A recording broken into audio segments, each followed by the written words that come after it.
Here we go. Folks, I have some exciting news for you. Today, we're receiving a lot of positive information, some of it even surprising for the second day in a row.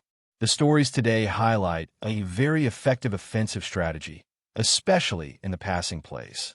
Let's explore this from different angles, both the quarterback's and the receiver's perspectives.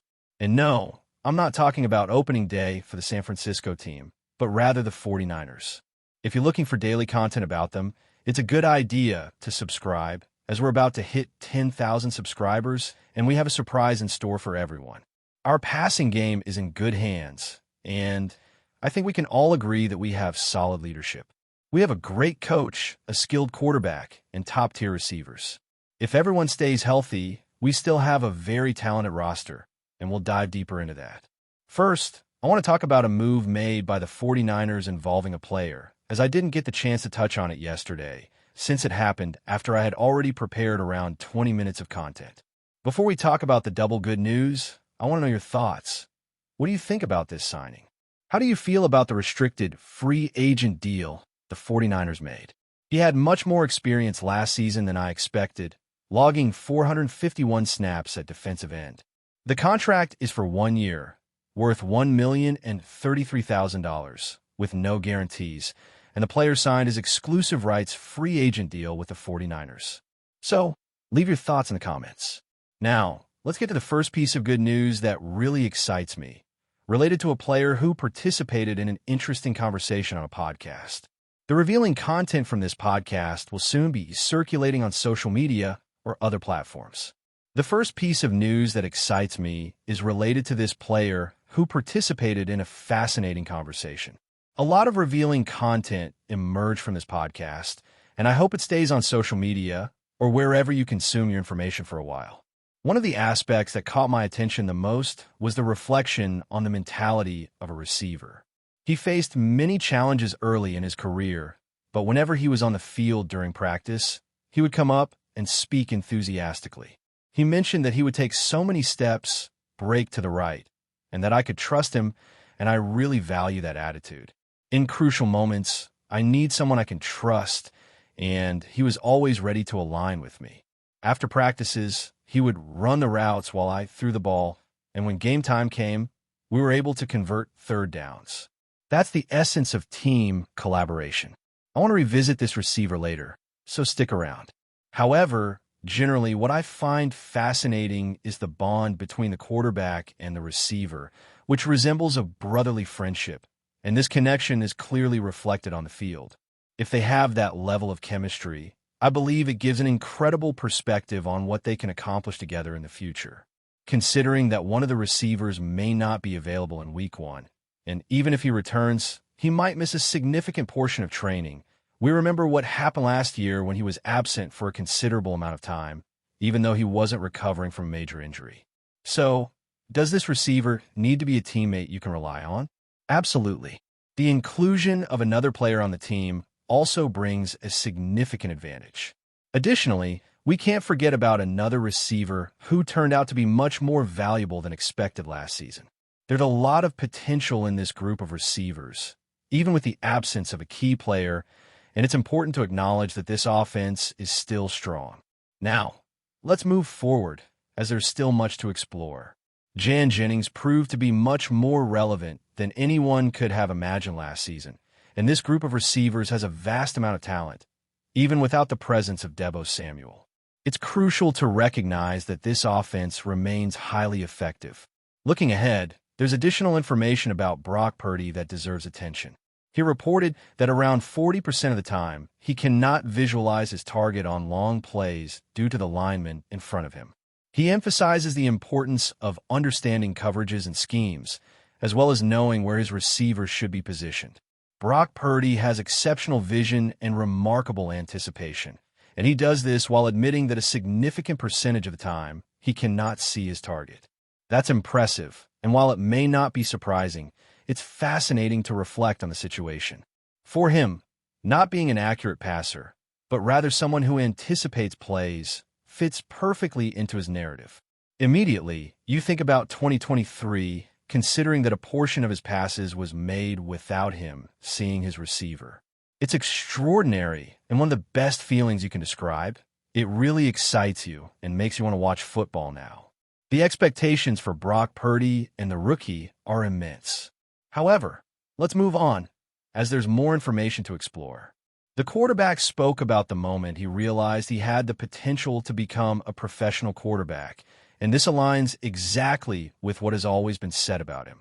What stands out about Brock is his mindset, which is exceptional, along with his leadership ability.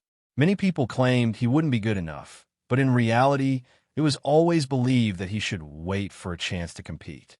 What has been observed is remarkable. He has won several NFC conference finals, and if it weren't for injuries, he might have participated in 2 championship games. So there you have it. That's quarterback Brock Purdy. During an analysis, one comment stood out, and the evaluation of Purdy's processing and accuracy is truly top-notch. This is a skill that takes most quarterbacks years to perfect, and he's the starter about to shine even more. Now, we need to address Brandon Aiyuk's situation, but before that, it's important to comment on the experience regarding penalties, the verdict of infractions. I don't know about you, but the concern about penalties often seems exaggerated. Often, you find yourself thinking about how things could have been different if a specific penalty had been decided differently. For example, how would Super Bowl 54 have been if Jimmy Garoppolo's pass to George Kittle, which covered 42 yards into the red zone, hadn't been nullified by a questionable offensive pass interference penalty? Everything could have changed. The situation involving Aiyuk and the various teams is not surprising. It was already widely known. Recent information from several sources indicates that an understanding is unlikely before the player list deadline, set for April 1st. This makes sense, as it's a coherent logic. The 49ers seem to be looking to part ways with Aiyuk, especially if they can do so before the beginning of April, which would allow them to save a considerable amount of money. There are indications that the team might be willing to trade Aiyuk even after this date. While I'm not a finance expert, this decision seems somewhat dubious. What truly intrigues me is the current stance of the 49ers and the determination they're showing to make this trade. Rumors are circulating that Aiyuk could leave the team. I feel a certain ambivalence about this possibility. On one hand, if they decide to part ways with him, I'm comfortable with the talent available. The 49ers are eyeing truly remarkable receivers, so I feel calm about the current situation with players in that position. If the strategy involves a maneuver regarding the cap, it might be better to resolve this as soon as possible. On the other hand, Aiyuk in 2023 is undoubtedly a player who can be replaced, but you can't say he's easily disposable. He has considerable talent. He's among the top 10 receivers in the league this year. That's why I hesitate to let him go quickly, even with all the drama and behavior that can surround receivers. As long as he can perform well on the field, I can handle the rest. It's important to follow the developments involving Aiyuk and Jan Jennings, and it's also crucial to address Ricky Peaps' journey. His story is truly captivating. I did some research to understand how it all started and developed. Ricky Peaps' journey is fascinating, starting with a shoulder injury during training, followed by an incident in the urban center that left him sidelined for several weeks. He made his debut against the Kansas City Chiefs, which happened in the 7th or 8th week, approximately. By mid-season, he finally got the opportunity to play. It's worth noting that in the first 3 games, he had 12 touches, accumulating 171 yards and 1 touchdown. Of those 12 touches, 1 was a perfect reception, meaning all his attempts were successful. By the end of the season, he had 19 touches in the last 3 games, totaling 253 yards and 2 touchdowns. It's impressive that, when you look at the beginning and end of the season, his production was more expressive, while in the middle he wasn't as involved, which raises some questions. One of the games was marked by the standout performance of a teammate, where, after some complaints, he received a significant number of passes. One aspect we haven't discussed yet is that, when analyzing the performance data, I noticed he had some remarkable performances as a blocker, with elite performance in certain games.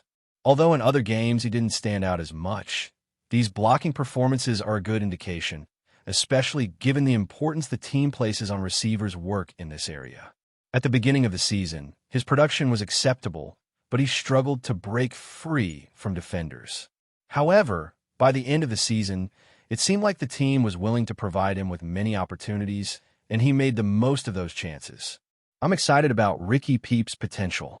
By the end of the season, it seemed like the team was determined to give this player plenty of opportunities as the competition neared its end. He made the most of those chances effectively, showcasing his skills impressively. I'm really excited about Ricky Peeps' performance, especially considering he accumulated 253 yards in 3 games, along with 2 touchdowns on a total of 19 touches. That's very significant. One of the standout moments occurred in one of the first 3 games, which wasn't the opener, but I think it was the second one. After facing the Kansas City Chiefs, who did we face next? Was it against Dallas? Did we have a bye week right after the Chiefs? Or was it before? I can't remember exactly, but that's not as relevant. Actually, the next game was against Tampa Bay, so it was probably against Dallas. Anyway, he managed a 39-yard run, which significantly boosted his stats. Now, we're just 28 days away from the 2025 NFL Draft, and I'm really excited. I'm very interested to see what decisions the team will make, how they'll handle the draft, and what they'll do with their picks. If there are no moves, I'd be completely surprised, as I believe they'll make some trades. Will these changes happen in the first round? I don't know, as picks in the 11th position don't come around often, and that's something they'll likely value. Unless it's part of a trade agreement. The team's history in the first round hasn't been very positive, and they've traded a lot of first-round picks in the past. It's worth noting that they don't currently have as much draft capital to work with. However, now we find ourselves in a situation where they have a considerable amount of draft capital. I'm looking forward to seeing what happens with all of this. But before we dive in, don't forget to subscribe to 49ers Zone and hit the like button on this video. Your support helps us keep bringing you the latest updates on the San Francisco 49ers. And don't forget to share your thoughts on the news in the comments below. The NFL offseason has barely begun, but already a storm is brewing in the San Francisco 49ers camp. Brock Purdy, the unassuming quarterback who rose from Mr. Irrelevant to leading the team to a Super Bowl appearance, now finds himself at a crossroads. Rumors are swirling about his future with the 49ers, with whispers that his tenure could be in jeopardy. How could a player who played such a pivotal role in the franchise's success just a season ago suddenly be on the move? The answer might not be as simple as it seems. Purdy's rise was nothing short of a fairy tale. Drafted as the final pick of the 2022 NFL Draft, he was thrust into action after injuries decimated the 49ers quarterback room. Despite the odds, he led the team to a remarkable 10-game winning streak and a division title. His stellar performance carried over into 2023, where he shattered franchise records and earned a Pro Bowl nod. However, despite these impressive achievements, the 2024 season has been anything but smooth sailing. The 49ers' struggles in 2024 were well documented. Injuries to key players, including star pass catchers like Brandon Aiyuk and Christian McCaffrey, made it difficult for Purdy to replicate the success of the previous year. Even Purdy, known for his resilience, couldn't escape the injury bug, missing 2 games and playing through shoulder and elbow pain. His stats, though still solid, saw a noticeable regression, raising concerns about whether the young quarterback could continue to lead the team effectively in the face of mounting adversity. But here's where the intrigue begins. The 49ers' disappointing 6-11 season has left management questioning the team's future direction. With their Super Bowl window seemingly closing, could the franchise part ways with Purdy in search of a higher ceiling at quarterback? The NFL's quarterback market is as volatile as ever, and the 49ers are rumored to be exploring all options, including potentially trading Purdy to another team. Could the 49ers' most successful quarterback since Steve Young be on the way out? As we look ahead, one thing is certain. This offseason will be one of the most pivotal in 49ers history. Brock Purdy's journey, from the last pick in the draft to starting quarterback, may just be beginning a new chapter. Will he stay in San Francisco to fight for his spot? Or is this the end of the road for Purdy with the 49ers? Only time will tell, but fans and analysts alike will be watching closely as the drama unfolds. That's it for this update. If you enjoyed the video and want to keep receiving exclusive news about the San Francisco 49ers, make sure to subscribe to 49ers Zone and give this video a like. We always look forward to hearing your comments and opinions. See you in the next video.